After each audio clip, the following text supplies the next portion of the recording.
అమలు కాని హామీలు ఇచ్చి ఇప్పుడు వాటిని అమలు చేయడానికి కాంగ్రెస్ ప్రభుత్వం నానా పాట్లు పడుతుందని ఉమ్మడి మెదక్ జిల్లా ఎమ్మెల్సీ యాదవరెడ్డి విమర్శించారు. రుణమాఫీలో మోసం ఉందని ఆరోపించారు.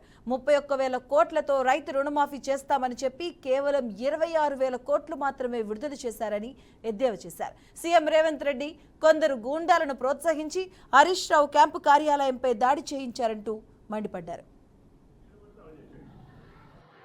ఈ హరీష్ రావు గారు ఛాలెంజ్ చేసిన వారు ఆ ఛాలెంజ్కి ఇప్పటికి కూడా వాళ్ళు సిద్ధం.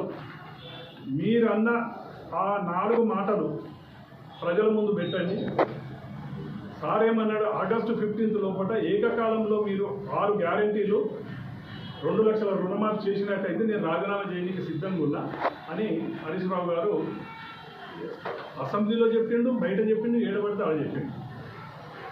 ఈ రాజీనామా అనేది హరీష్ రావుకు అది కొత్త కాదు.